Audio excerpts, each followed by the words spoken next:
প্রশ্ন করেছেন সম্মানিত তোফাজ্জল হোসেন ভাই সৌদি আরব থেকে। ভাই জানতে চেয়েছেন তাওহীদ কাকে বলে এবং কত প্রকার, একটু বিস্তারিত আলোচনা করলে আমরা উপকৃত হব। আলহামদুলিল্লাহ ওয়াকাফা ওয়াসালামুন আলা ইবাদিহিল্লাযীনা ইসতাফা, আম্মা বা'দ। আউযু বিল্লাহি মিনাশ শাইতানির রাজীম।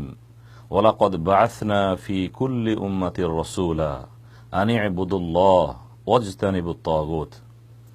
সম্মানিত দিনী ভাই, আমরা প্রথমে আল্লাহর প্রশংসা করছি, আলহামদুলিল্লাহ। আমাদের সম্মানিত ভাই অত্যন্ত সুন্দর প্রশ্ন করেছেন।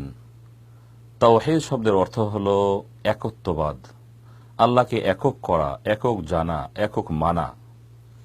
আর শরীয়তের পরিভাষায় তাওহীদ বলা হয় ইবাদতের ক্ষেত্রে আল্লাহ সুবহানাহু ওয়া তাআলাকে একক করা, যেটি সকল নবী এবং রসুলের দাওয়াতের মূল বিষয় ছিল, মূল পয়েন্ট ছিল। কেননা আল্লাহ সুবহানাহু ওয়া তাআলা যত নবী এবং রসুল পাঠিয়েছেন তারা সকলেই দাওয়াত দিয়েছেন এক আল্লাহর পথে, এবং তাদের মূল বিষয় ছিল আল্লাহ সুবহানাহু ওয়া তাআলার ইবাদতকে একমাত্র তার জন্যই নির্ধারণ করা, নির্দিষ্ট করা। তাই তো সূরা নাহলের 36 নম্বর আয়াতে আল্লাহ সুবহানাহু ওয়া তাআলা ইরশাদ করেন, ওয়ালাকাদ বা'আসনা ফি কুল্লি উম্মাতির রাসূলা আন ই'বুদুল্লাহ ওয়াজতানিবুত তাগুত।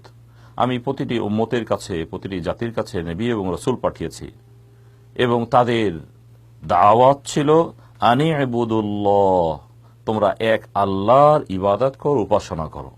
ওয়াজতানিবুত তাগুত, এবং আল্লাহ বিরোধী উপাসনা থেকে তোমরা বিরত থাকো। সম্মানিত দিনী ভাই, আসলে একজন মুমিনের মূল বিষয় হলো তাওহীদ। কারোর মাঝে যদি তাওহীদ হারিয়ে যায় তাহলে মূলত তার দুনিয়া এবং পরকাল সবকিছুই হারিয়ে যায়। দুনিয়াতে যেমনটি তিনি ক্ষতিগ্রস্ত হবেন, পরকালে তিনি পরকাল হারাবেন, জান্নাতে ক্ষতিগ্রস্ত হবেন, জান্নাত হারাবেন। এজন্য তাওহীদকে সুন্দরভাবে বুঝতে হবে। আল্লাহ সুবহানাহু ওয়া তাআলা আমাদের নবীকে পাঠালেন, নবী মুহাম্মদ সাল্লাল্লাহু আলাইহি ওয়াসাল্লামকে। আরবে তিনি দাওয়াত দিচ্ছিলেন এবং তার দাওয়াতের মূল বিষয় ছিল তাওহীদ। নবী মুহাম্মদ সাল্লাল্লাহু আলাইহি ওয়াসাল্লাম তিনি তার জাতিকে দাওয়াত দিচ্ছিলেন। এই মর্মে হাদিস বর্ণনা করেছেন তারিক বিন আব্দুল্লাহ আল মুহারবি রাদিয়াল্লাহু তাআলা আনহু। তিনি বলেন, নবী মুহাম্মদ সাল্লাল্লাহু আলাইহি ওয়াসাল্লামকে আমি দেখেছি। রাআইতু রাসূলুল্লাহ সাল্লাল্লাহু আলাইহি ওয়াসাল্লাম মাররা ফি সুকিন যিল হিজাজ। তিনি হিজাজ নামক বাজার দিয়ে অতিক্রম করছিলেন। ও আলাইহি হুল্লাতুন হামরা, তার শরীরে লাল চাদর ছিল। আর তিনি বলছিলেন, ওয়ায়াকুল ইয়া আইয়ুহান নাস, হে মানুষেরা, কুলু লা ইলাহা ইল্লাল্লাহ তুফলিহু, তোমরা বলো আল্লাহ ছাড়া সত্যিকার কোনো উপাস্য নাই, মাবুদ নাই, তোমরা মুক্তি পাবে, তোমরা কল্যাণ পাবে। সম্মানিত ভাই, এজন্য তাওহীদ হলো আল্লাহ সুবহানাহু ওয়া তাআলার যে ইবাদত রয়েছে, হক রয়েছে, সে হক তার জন্যই নির্দিষ্ট করা, পরিপূর্ণভাবে দেওয়া। তাই তো তিনি সূরা নিসার 36 নম্বর আয়াতে বলেছেন, ওয়া'বুদুল্লাহ ওয়ালা তুশরিকু বিহি শাইআ, তোমরা এক আল্লাহর ইবাদত বন্দেগী করো আর তার সাথে কাউকে শরীক করো না। এখানেও আমরা স্পষ্ট পাচ্ছি যে আল্লাহ সুবহানাহু ওয়া তাআলার ইবাদত একমাত্র তার জন্যই নির্দিষ্ট করা। নবী মুহাম্মদ সাল্লাল্লাহু আলাইহি ওয়াসাল্লাম যখন তাদের কাছে দাওয়াত দিচ্ছিলেন এবং তার বিষয় যখন ছিল এক আল্লাহর দিকে আহ্বান, যখন তাদেরকে দাওয়াত দিলেন, তারা আল্লাহর নবীর দাওয়াত পেয়ে গ্রহণ না করে তারা কটু মন্তব্য করেছে। আল্লাহ সুবহানাহু ওয়া তাআলা তাদের সেই দিকগুলি উল্লেখ করেছেন। সূরাতুস সাদের 5 নম্বর আয়াতে আল্লাহ সুবহানাহু ওয়া তাআলা ইরশাদ করেন, আজআলাল আলিহাদা ইলাহান ওয়াহিদা ইন্না হাদা লাশাইউন উজাব। আরে নবী মুহাম্মদ সাল্লাল্লাহু আলাইহি ওয়াসাল্লাম আমাদের সকল মাবুদগুলোকে এক করে দিল, এটি তো বড় আশ্চর্যজনক কথা। তথা তারা সেটিকে গ্রহণ করতে চায়নি যে সকল মাবুদ, এক আল্লাহর জন্য করতে হবে। এটি তো বড় আশ্চর্যজনক, আমরা এত মাবুদের উপাসনা করি। সম্মানিত দিনী ভাই, এজন্য উলামাগণ বলেছেন তাওহীদের প্রকার হলো 3টি, যে 3টির মাঝে সব কিছু চলে আসে। প্রথম তাওহীদ হলো তাওহীদে রুবুবিয়্যাহ, রব হওয়ার ক্ষেত্রে আল্লাহ সুবহানাহু ওয়া তাআলা তিনি হলেন একক। আর রব বলা হয় যিনি পরিচালনা করেন, যিনি কন্ট্রোল করেন। তাই তো আমরা সূরা ফাতিহাতে পড়ে থাকি আলহামদুলিল্লাহি রাব্বিল আলামিন, সকল প্রশংসা হলো আল্লাহর। কোন আল্লাহর? একক আল্লাহর, যে আল্লাহ তিনি হলেন রব, রব্বুল আলামিন, যিনি হলেন বিশ্ব জাহানের রব। এখানে আমরা তাওহীদের রুবুবিয়ার যে স্বীকৃতি, সে স্বীকৃতি আমরা দান করি। দ্বিতীয় প্রকার তাওহীদ হলো তাওহীদে উলুহিয়া, ইবাদতের ক্ষেত্রে আল্লাহ সুবহানাহু ওয়া তাআলাকে একক করা। এটি ছিল নবী মুহাম্মদ সাল্লাল্লাহু আলাইহি ওয়াসাল্লামের দাওয়াতের মূল বিষয়। কেননা যারা মুশরিক ছিল তারা কিন্তু তাওহীদে রুবুবিয়া তথা রব হওয়ার ক্ষেত্রে, মালিক হওয়ার ক্ষেত্রে আল্লাহ এক, এটি তারা স্বীকৃতি দিয়েছে।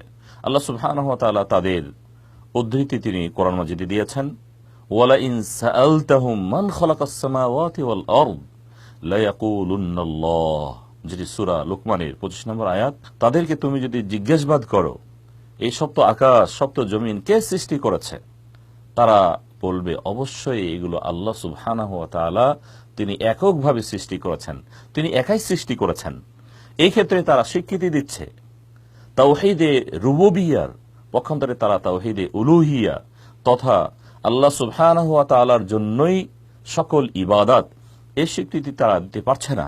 আল্লাহ সুবহানাহু ওয়া তাআলা তাই তো বলেছেন, যখনই তাদেরকে তাওহীদে উলুহিয়া তথা ইবাদতের ক্ষেত্রে আল্লাহকে একক করার কথা বলা হয়েছে, তখনই তারা এটা ওটা বলে বসেছে, আজআলাল আলিহাতা ইলাহাম ওয়াহিদা ইন্না হাদা লাশাইউন উজাব, তিনি কি সকল মাবুদকে এক করতে চাই?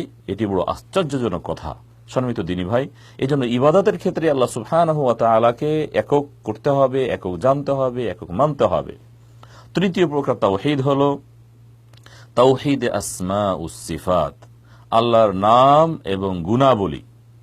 যে নাম এবং গুণাবলীগুলো কোরআন সুন্নাতে ব্যবহার হয়েছে এসেছে, সেগুলোকে আল্লাহ সুবহানাহু ওয়া তাআলার জন্যই নির্দিষ্ট এবং নির্ধারণ করা, এই হচ্ছে মূলত তাওহীদ। যাদের মাঝে তাওহীদ নষ্ট হয়েছে তথা আল্লাহ সুবহানাহু ওয়া তাআলাকে এককভাবে কন্ট্রোলার ভাবতে পারেননি, রব ভাবতে পারেননি, অথবা ইবাদতকে তার জন্য নির্দিষ্ট করতে পারেননি, অথবা কোরআন সুন্নাতে আল্লাহ সুবহানাহু ওয়া তাআলার যে নাম এবং গুণাবলীগুলো এসেছে সেগুলো তার জন্য নির্দিষ্ট করতে পারেননি, তারা তাওহীদ নষ্ট করেছেন এবং তারা হারিয়েছেন তাদের পরকাল। এজন্য আমাদের তাওহীদ সুন্দরভাবে বুঝতে হবে, তাওহীদ কেন্দ্রিক আমাদের জীবন গড়তে হবে। আল্লাহ সুবহানাহু ওয়া তাআলা আমাদের সকলকে সুন্দরভাবে আল্লাহর একত্ববাদ বোঝার এবং সর্বক্ষেত্রে আল্লাহ সুবহানাহু ওয়া তাআলাকে একক করার তৌফিক দান করুন। ওয়া সাল্লাল্লাহু তাআলা আলা নবিয়িনা মুহাম্মদ ওয়া আলা আলিহি ওয়া সাহবিহি ওয়া সাল্লাম।